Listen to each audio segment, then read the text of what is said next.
사무엘하 18장 1절에서 18절. 이에 다윗이 그와 함께한 백성을 찾아가서 천부장과 백부장을 그들 위에 세우고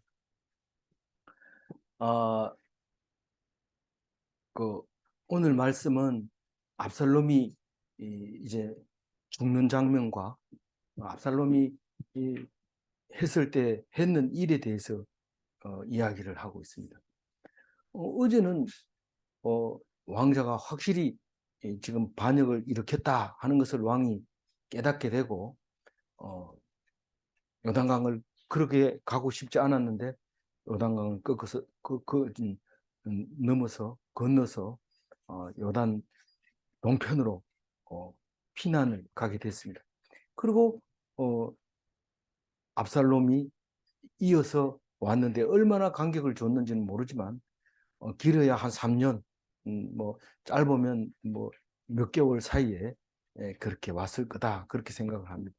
이제는 이 예루살렘 서편에는 지금 왕이 없고 그 이스라엘의 왕 두 사람이 지금 이쪽에 와가 있는데 아직 한 사람만 왕이 돼야 되는데 둘 다 지금 왕이라고 하면서 이제 싸우는데 그러니까 이스라엘 안에서는 지금 헷갈리죠. 어떤 게 왕인지 모르지만 둘이 싸워라. 싸워가지고 이긴 사람이 우리 왕이다. 이러고 백성들이 기다리고 있는 거죠. 물론 뭐 자기 의견이 다 있습니다. 나는 압살롬이 왕이 돼야 된다. 나는 다윗이 왕이 돼야 된다. 이렇게 생각하고 있지만은 전쟁은 지금 요단 동편에서 이제 일어나고 있습니다. 이제 아직 전쟁이 붙은 거는 없어요. 아직 한 번도 둘이서 충돌한 적은 없는데 오늘 처음 충돌을 합니다. 다윗이 시간이 지나면서 이제 전열을 가다듬게 됩니다. 천부장은 1000명의 군인을, 백부장은 100명의 군인을 거느리면서 사실 이게 나중에 이제 로마 시대에 와가지고 이게 거의 정착이 되지. 그래서 이게 백부장은 월급이 천부장보다가 작고 뭐 이렇게 이제 등급을 줘서 이렇게 군인들을 먹여 살리고 유지했던 거죠. 그래서 그 다윗이 그와 함께한 백성을 찾아가서 이 성경은 한 절 한 절이 우리는 이게 읽다가 잘 안 맞으면 뭐 오타 났겠지 뭐 이렇게 지나가지만은 이 성경을 연구하는 사람은 수천 년 동안 그것을 얘기를 합니다. 그 찾아갔다 이런 것은 사람들을 일일이 찾아가서 우리가 이제 회복해야 된다. 그리고 격려하면서 일일이 하나씩 세워서 천부장도 세우고 백부장도 세우고 청빙을 할 때 가만 앉아가지고 오라 그래. 네 천부장 해. 이렇게 하지 않고 찾아가서 일일이 했다. 이제 그런 얘기를 하고 있습니다. 단어 하나하나가 우리는 막 굉장히 중요한데 이 점 하나 딱 찍어버리면은 과거가 돼버리기도 하고 점 하나를 넣어버리면은 아주 미래가 돼버리기도 하고 이런 글자들이기 때문에 사본들이 엄청 많은데 그런 폐기시키지 못한 이제 그런 것들이 사본이 있어서 어떤 때는 이렇게 헷갈리게 만드는 그런 본문들이 가끔 있습니다. 그래서 그 아군들을 이제 무장화 시킨 거죠. 그게 1절 말씀입니다. 2절 읽어볼까요? 다윗이 그의 백성을 보낼세.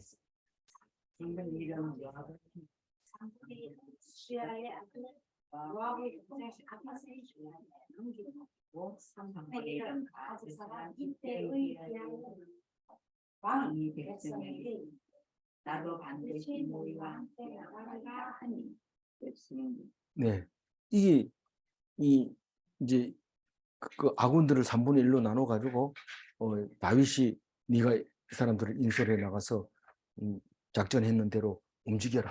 그리고 군대 장관이잖아요, 요압이. 그래서 또 앞으로도 군대 장관을 할 거고 지금까지 했고 그러니까 또 요압이 또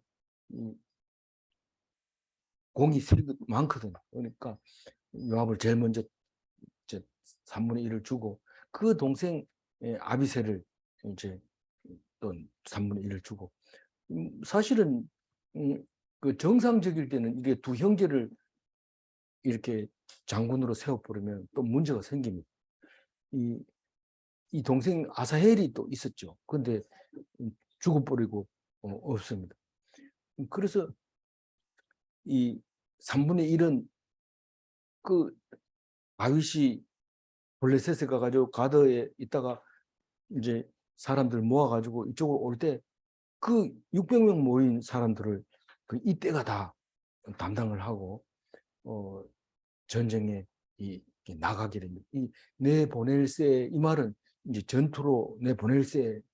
그래놓고 뒤에 가가지고 나도 반드시 너희와 함께 가리라 나가리라 이랬는데 이거는 이제 그렇게 말하기보다는 가라 하고 보내놓고 나도 가만히 있지 않고 나가야지 이런 뜻으로 읽어야 됩니다. 안 그러면 자기 밑에 그 부하를 3분의 1을 가지고 있어야 돼.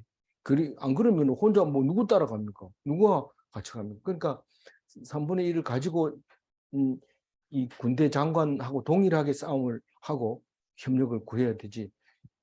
아니면 이 세 사람을 또 요즘처럼 뭐 이렇게 무전기 있으면 지휘 본부가 있어가지고 거기 앉아가지고 막 이렇게 명령하고 이러면은 아비새는 이쪽으로 요압은 저쪽에 이때는 이쪽으로 막 이렇게 작전 짤 수 있는데 그런 상황이 아니기 때문에 나간다고 할 때 이게 좀 아예 처음부터 계획이 없었던 거죠. 나도 나갈래 그러니까 오지 말라고 지금 얘기하는데 3절 봅니다. 백성들이 이르되 왕은 나가지 마소서 우리가 도망할지라도 그들은 우리에게 마음을 쓰지 아니할지요 우리가 절반이나 죽을지라도 우리에게 마음을 쓰지 아니할지이다. 왕은 우리 10,000명보다 중하 시온이 중하 시온이 왕은 성읍에 계시다가 우리를 도우심이 소원이다 한다. 이 실제로 왕은 가만히 앉아 있다가 뭐 어려움을 당한 사람이 있으면 또 다른 사람 지원해주고 이렇게 해서 이제 도우는 쪽이고 실제로 힘쓰는 건 우리가 쓰겠다 그런 얘기합니다.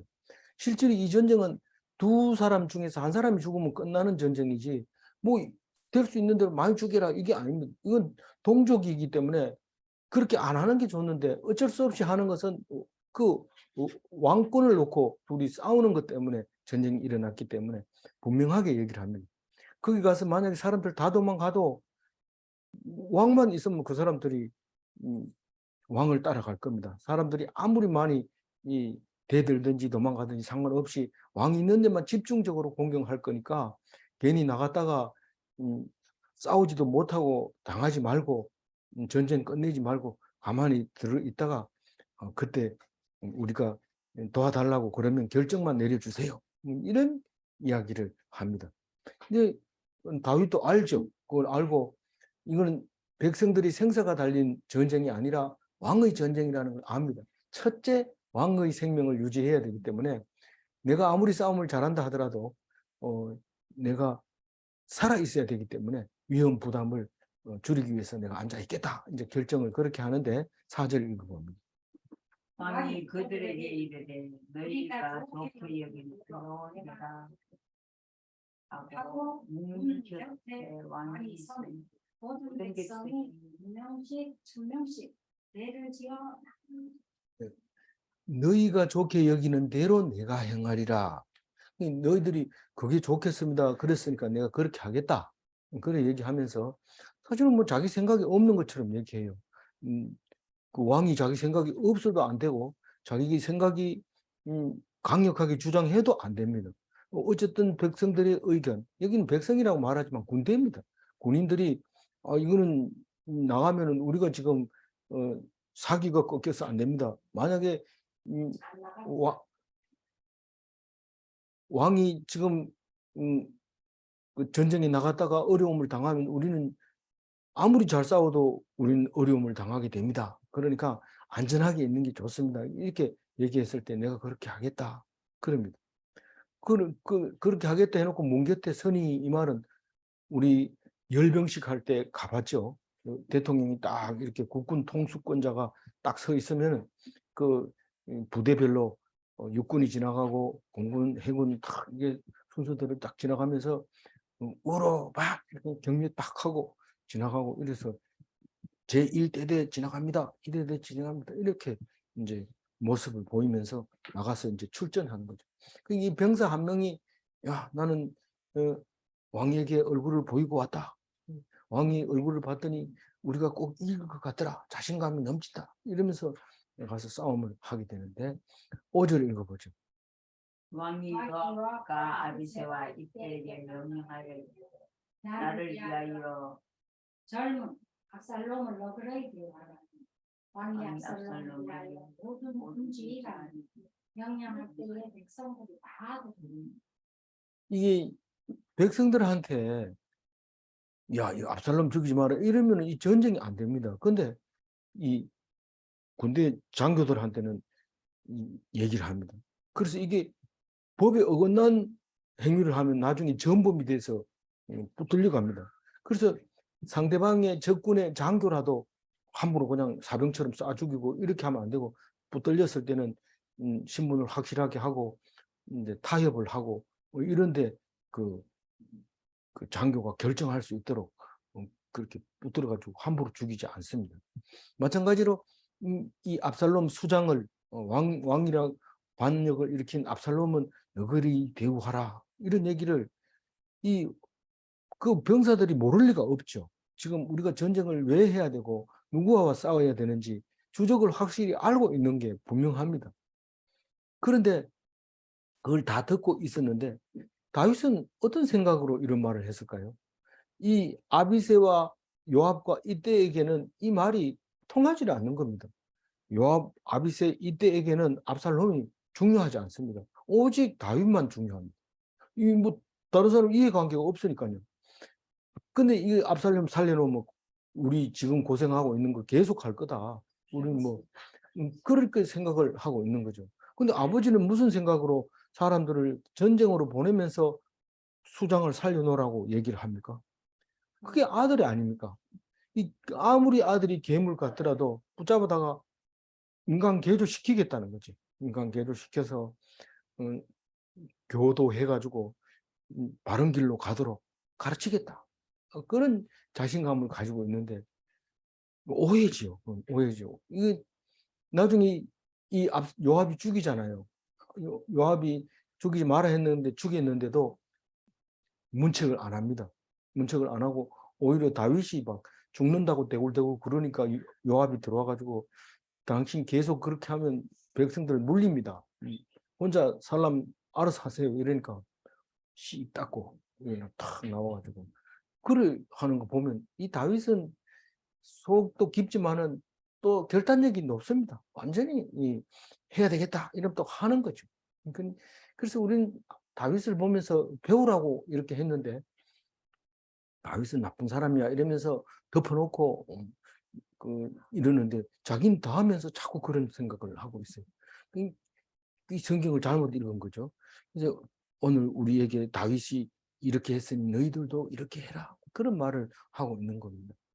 그래서 압살롬을 살려달라고 그렇게 얘기를 하는데 요압은 처음부터 그런 생각은 없었어요.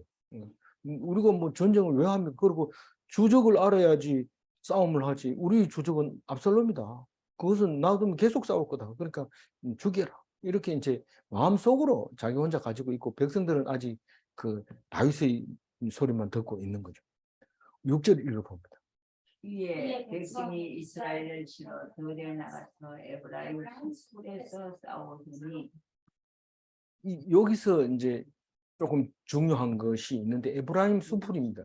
이 에브라임 수풀은 에브라임은 그 야곱의 12아들 중에서 이 요셉의 두 아들 중에서 에브라임이 므낫세와 정확하게는 야곱의 손자지요.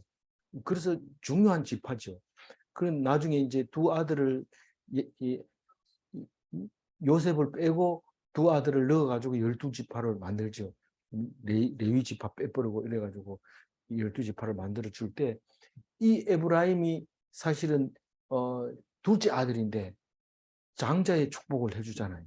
그런데 므낫세는 동편에 서편에 반반씩 이렇게 차지하는데 에브라임은 그 가가지고 정 가운데를 딱 차지합니다. 정 가운데를 차지하면서 북이스라엘의 대표가 되는 거예요. 그래서 북이스라엘 망할 때 에브라임하고 우는 그런 이제 선지서가 나오는데, 이 예루살렘에서 조금만 올라가면 베델이라고 있는데 그것부터는 전부 다 그 에브라임 땅이었던 거죠. 그래서 그러면 에브라임 수풀이 이 요단 서편에 있는 거 아니냐 이렇게 하는데, 많은 학자들이 결론을 내리기를 에브라임 수풀은 요단 동편에 있는 것이 있다. 왜 에브라임 수풀이냐? 그러니까 에브라임 사람이 거기 옮겨와서 살았든지, 아니면 어떤 뭐 빚을 져가지고 그것을 인수받았든지, 아니면 어떤 이유인지는 모르지만 에브라임이 거기 있을 거다. 왜 그렇게 생각하냐? 이건 지금 전쟁이 일어나려고 붙었는 게 동쪽이기 때문에 동쪽에서 했다고 할 수밖에 없다. 뭐 이런 주장을 해서 그런 결론을 내린 거예요. 그럼 수풀은 동쪽에 어디 있을 만한 데가 있느냐? 야복 강가의 밑에는 역사학자들이 따져보면 상당히 이 수풀이 많이 우거졌는데 지금 상황이 바뀌어가지고 많이 지형이 달라졌다. 이제 이 얘기를 하고 있는 거예요. 그래가지고 두 가지를, 에브라임 숲을 얘기할 때는 두 가지를 생각해야 됩니다. 요단 동편이고 없어진 숲을, 어떤 숲이 있었다. 밀림이 울창한 게 있었다. 그렇게 생각하고 있어야 됩니다. 지금도 아프리카 북쪽에는 자꾸 사막화가 돼가지고 자꾸 사막이 늘어난다고 해요. 그래서 지형이 자꾸 바뀌죠. 그럼 이건 지금 정확하게 얘기하면 이 3000년쯤 전입니다. 그러니까 BC 900년이나 1000년쯤에 이 일이 있었다고 하면은 지금 3000년 전에 이 일이 있었던 거니까 그동안 지형이 바뀔 수 있는 거죠. 사해도 그때 당시에는 불과 1018세기만 하더라도 사해에는 고기들이 자라고 배가 다녔다는 걸 알 수 있는 게, 이 라빠라고 하는 그 암몬, 거기 가면 그 모자이크로 그림이 있는데 사해에서 배를 타고 고기 잡는 그림이 있어요. 그러면 18세기까지도 거기에 고기가 살았다는 건 염도가 아직 낮았다는 거죠. 근데 급작스럽게 낮아지면서 지금은 1년에 뭐 1m인가 이렇게 줄어든다고 그래요.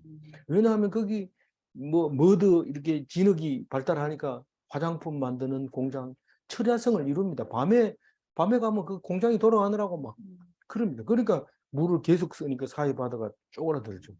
나트륨 만들고 화장품 만들고 그런다요. 그 어쨌든 그렇게 지형이 변해가고 있는데, 그 이 에브라임 수풀이 요단 동편에서 있었다. 근데 들로 나가서 수풀에서 싸우더니 이럽니다. 들에 나가가지고는 원래 칼싸움을 해야 되는데 이 싸움이 안 됩니다. 다윗 군대는 그래도 정예부대가 있었지만은 이스라엘 군대는 사람 숫자만 많이 뽑으려고 사람들 다 오라 해가지고 무기도 없는 상태에서 막 떼거리로 와가지고 광야에다 갖다 놓으니까 도망가잖아요. 한 사람 도망가면 따라 도망갑니다. 다. 그래서 숲으로 들어가 버리니까 이게 들에서는 싸우지 못하고 다 숲으로 들어가 버렸어요. 이 숲에 들어가면 거의 사람들이 위험합니다. 뭐 뱀도 있지 뭐 있지만은 그보다 더 중요한 거는 이게 갑자기 이렇게 이 도랑이 있어가지고 쑥 빠져가지고 못 빠져나오는 데도 있고 또 낭떠러지가 있기도 하고 뭐 복잡합니다. 그래가지고 그 숲불에서 많이 죽게 되는데 7절 읽어보죠. 거기서 이스라엘 백성이 다윗의 부하들에게 평행하면 그날 그곳에서 전사자가 많은 2만 명이 이르렀고. 아까는 뭐 그 나가지 마라 할 때 왕은 10,000명보다가 더 귀합니다 이런데 이게 2만 명 죽었으니까 완전 대성을 한 거죠. 그래서 뭐 8절 읽어보죠. 그 땅에서 4년으로 붙어 싸웠으므로 그날에 숯불에서 죽은 자가 칼에 죽은 자보다 많아. 이 들에서는 칼싸움하다 죽지만은 그 숯불에 들어가면 골짜기에 빠지고 함정에 빠지고 늪에 빠지고 절벽에 떨어지고 이 오합지졸 군대는 막 방향도 모르고 내리 달리다가 싹 흩어져서 죽어버릴 그 숫자가 그렇게 많았다. 이제 그렇게 얘기합니다. 이 사실은 압살롬이 전쟁을 할 줄 몰라가지고 이렇게 한 거지 사람 숫자만 많다고 해가지고 이기는 게 아니라는 것을 알아야 되는데 이제 그렇습니다. 그러면 압살롬은 어떻게 됐을까요? 구절을 읽어보면. 압살롬이 다윗의 부하들과 마주칩니다. 압살롬이 노새를 탔는데 그 노새가 큰 상실이나무 은순한 가지 아래로 지나갈 때 압살롬의 머리가 상실이나무 걸린 그가 그 땅 사이에 걸리고 그가 다투는 그 아래로 빠져나갔지. 이런 걸 보면 구절 같은 거 읽어보면은 아마 겨울철에 전쟁이 났지 않았을까 이런 생각이 들죠. 왜요? 이게 뭐 상수리 나무가 이게 저기 도토리 나무 아닙니까? 도토리 나무인데 그 상수리 나무 가 보니까 이 엄지 손가락 길이만큼 큰 상수리가 달리더라고요. 우리나라에는 없는데 그런 상수리 나무인데 그게 잎이 무성하면 머리가 걸리지를 않지만 바짝 말르면은 이게 뭐 뛰어갈 때 이렇게 헝클어 버리면 그냥 바로 걸려 버리죠. 그래서 이제 성경 연구하는 사람들은 그런 걸 다 보고 합니다. 우리는 이게 성경 읽다가 이해가 안 되면 오타 났나 봐 이러면서 지나가지만은 그렇습니다. 그래 압살롬이 이 노새를 타고 갔다는 것은 무슨 뜻입니까? 이게 장군이 아니죠. 장군은 아무리 적이 없어도 말을 타고 싸워야 되지 노새를 타면 노새가 다리 사이로 빠져나간다니까요. 이게. 그래서 이게 머리카락이 얼마나 자랑스러운 그 머리카락이 그게 그만 장점이었는데 남들이 다 오빠 오빠 하는 장점이었는데 오늘은 전쟁에서는 그게 목숨을 빼앗아가는 단점으로 바뀌어버리죠. 우리는 생활이 다 그렇습니다. 너무 잘난 것처럼 맨날 거울을 쳐다보고 있다 보면 나중에 어려운 일을 딱 당하면 예쁜 것만 착출돼 가지고 뭐 예쁘니까 이렇게 데리고 가가지고 어렵게 돼버리고 이런 경우도 있거든요. 물론 예쁘면 또 시집 잘 가서 잘 사는 경우도 있지만 대부분은 그렇게 당하는 거죠. 그래서 숲풀에 들어가면은 뭐 칼을 아무리 잘 써도 소용없고 뭐 힘이 아무리 좋아도 힘 발휘를 못합니다. 옷새를 타고 숲풀에 들어가서 머리카락을 휘날린다는 것은 위험한 천만의 일이죠. 결국은 나무에 걸리고 노새는 가버리고 없고 뭐 내려올 방법이 없습니다. 머리카락이 매달려 있으니까. 뭐 요즘처럼 비상용 칼이 다 주머니에 들어있다면 자르고 떨어지지만 그것도 아니고 그래서 매달려서 허둥거리고 뭐 기진맥진해 있는 상태죠. 10절 읽어봅니다. 한 사람이 보고 요압에게 알려 이르되 내가 보니 압살롬이 상수리 나무에 달렸더이다 하니 압살롬이 수장이니까 당연히 얘기를 하죠. 그러니까 요압이 뭘 합니까? 11절에. 요압이 그 알린 사람에게 이르되 내가 보고 어찌하여 당장에 서서 땅에 떨어뜨리지 아니하였느냐 내가 내게 은 10개와 띠 하나를 주었으리라 하는지. 은 10개는 뭐고 띠 하나는 뭡니까? 이런데 이게 돈도 주고 계급도 상승시켜주고 이래가지고 특별 대우를 해서 1계급 특진시켜 줄 텐데 이렇게 얘기를 하는 거죠.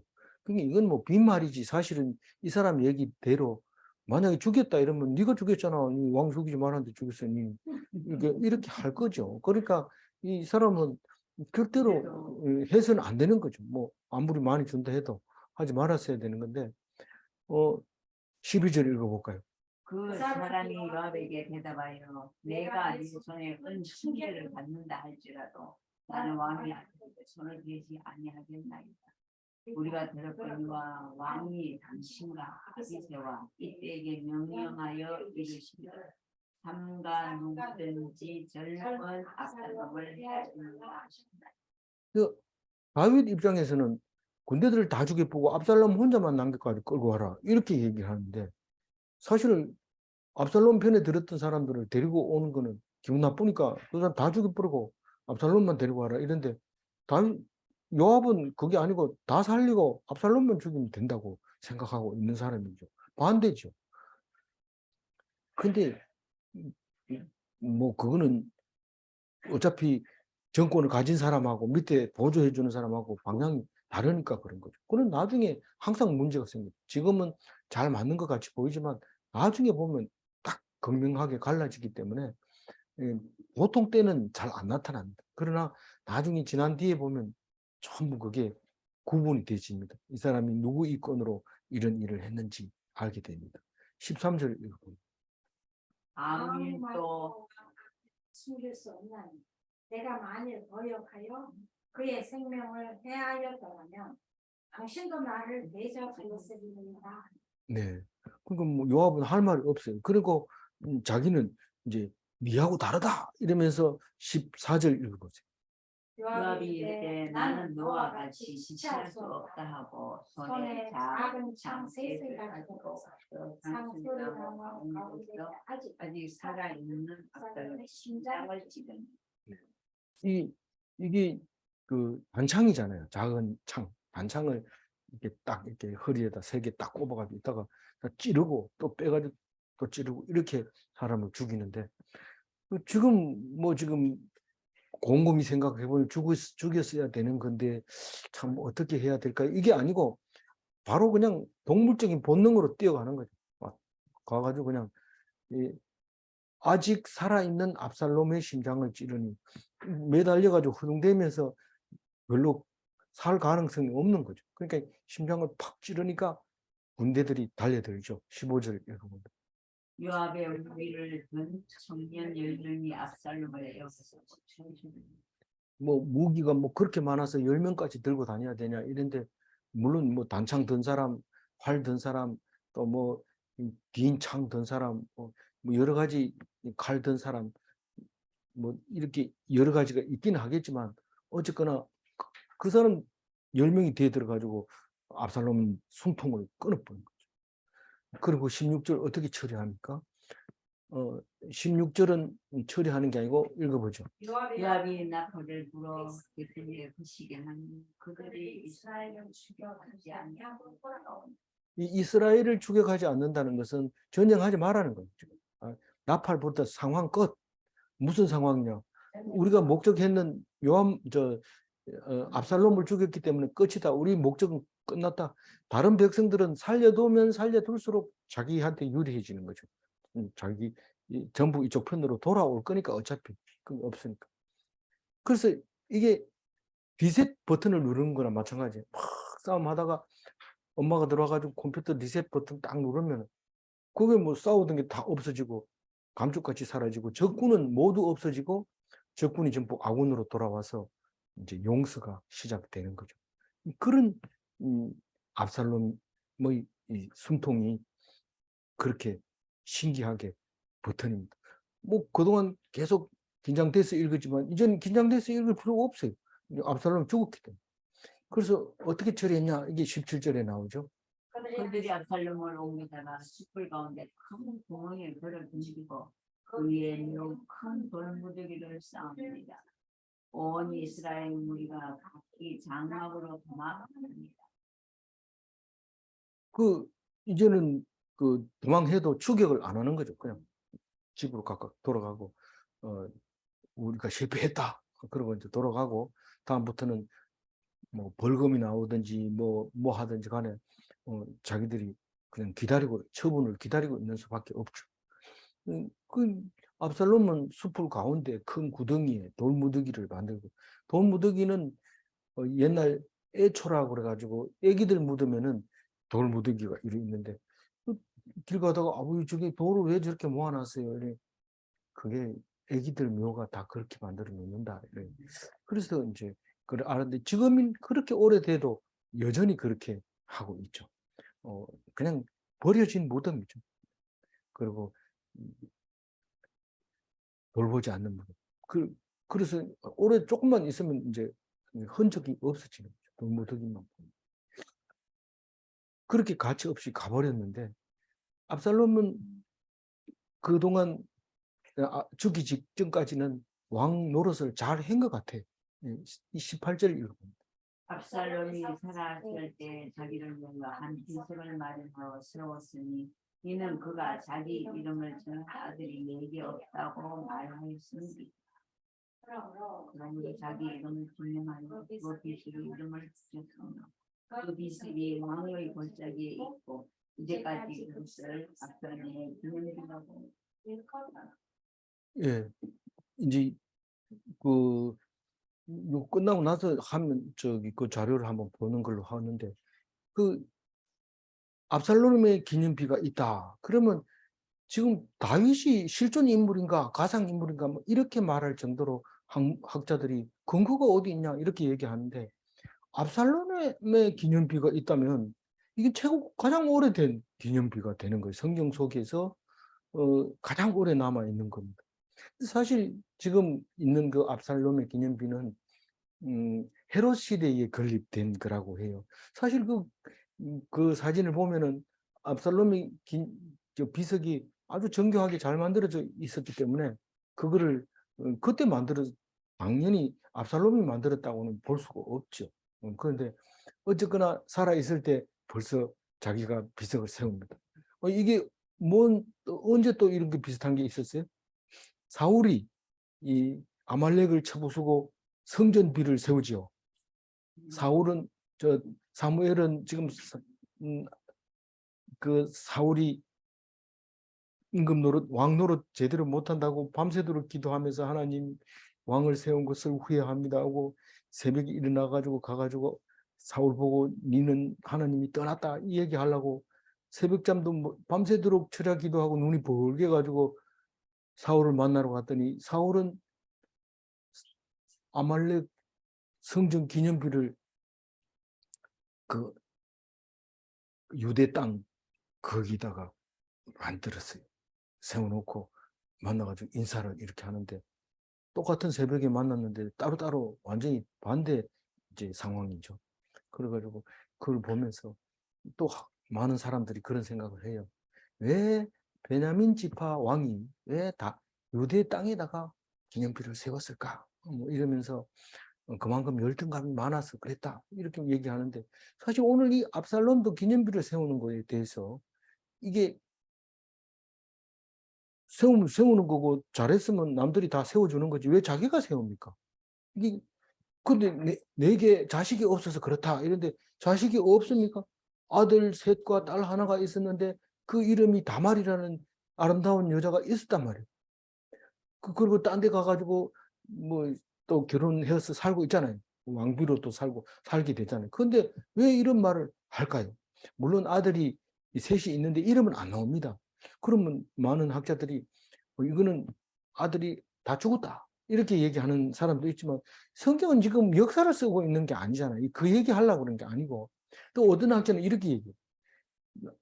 내가 반역을 해가지고 왕이 됐는데 그것을 인정하는 아들이 없다. 이렇게 해석하는 사람도 있어요. 근데 제가 읽을 때는 그게 아니고 나만큼 잘난 아들이 없다. 왕할 만한 아들이 없다. 이렇게 읽어졌어요. 제가 읽을 때는. 그러니까 너 아들이 있어도 비석은 안 세워줄 거고 그 있어봐야 그거는 왕 될 감도 없고 내가 잘났으니까 내가 비석부터 먼저 세우자. 그래서 세웠는데 그나마 그거라도 남아 있어요. 압살롬. 그 비석이라도 남아 있는 거예요. 물론 이제 지금 보고 있는 거는 헤롯 시대 때 건립한 거라 하지만 헤롯 시대 때 건립해도 빚이 기원전입니다. 예수님 오기 전에 세운 겁니다. 그러니까 이게 오래된 거죠. 그 맨 처음에 비석을 나중에 이제 20세기 와가지고 그걸 발굴하는 사진이 그 인터넷에도 보면 나오는데 유대인들이 쫙 서 있고 그 비석을 발굴해서 이제 다시 그 복원하는 그런 그 사진들이 있더라고요. 그러니까 그 압살롬이 죽는 것도 마찬가지고요. 죽어서 이제 이름 없이 좀 이름 없는 게 아니라 무덤 없이 그냥 버려지는 그 모습을 보면서 잘났다고 하는 게 뭐냐?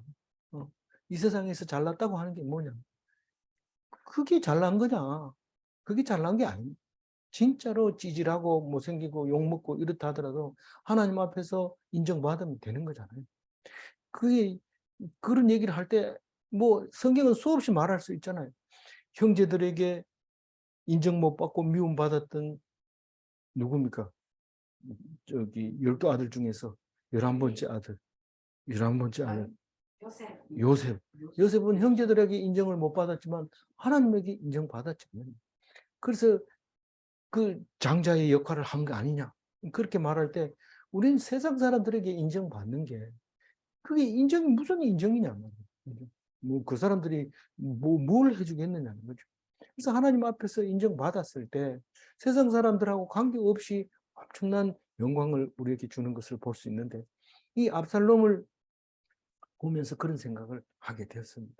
그래서 우리는 그러면 이 압살롬 말을 빌리자면 육신의 아들이 육신의 이름을 전하겠죠. 그러나 하나님의 아들은 하나님의 이름을 전합니다. 그래서 우리는 그 나의 아들, 이거는 딴 게 아니고 믿음의 아들이죠. 내 믿음의 계보를 이어가지고 그 이름을 기억하고 그래서 우리는 하나님의 이름을 기억하는 그 사람이 아들이고 영원한 아들이 되는 것이죠. 그래서 거꾸로 얘기하면 이름을 전하는 자가 아들인가? 우리가 이름을 전하기 때문에 하나님의 아들이죠. 성도는 영원한 하나님의 이름을 전하는 아들인가? 예. 마음속의 아들인가가 아니고 진짜 아들이다. 이렇게 생각하고 하나님 말씀을 전하는 그래서 하나님의 이름을 전하는 하나님의 아들, 상속자 다 되시기 바랍니다. 기도하겠습니다. 하나님 감사합니다. 압살롬이 잘생기고 능력 있고 정말 행동력이 강하고 그렇지만은 하나님을 바라보지 아니할 때 버림당하고 영원히 기억되지 않는데 우리는 하나님만 의지하고 하나님께 순종할 때 하나님의 영광이 나의 영광이라는 것을 알게 해주셔서 감사합니다. 우리가 잘 알고 있다고 하는 것이 잘못 알고 있는 것을 깨달을 때마다 성경 앞에서 감사합니다. 성경을 기뻐합니다. 성경을 제일 귀히 여깁니다. 하나님 이 말씀 속에서 힘을 얻게 하시고 위로를 얻게 하시고 생명을 얻게 하여 주옵소서. 감사하옵고 우리 주 예수 그리스도 이름으로 기도 올리옵나이다. 아멘.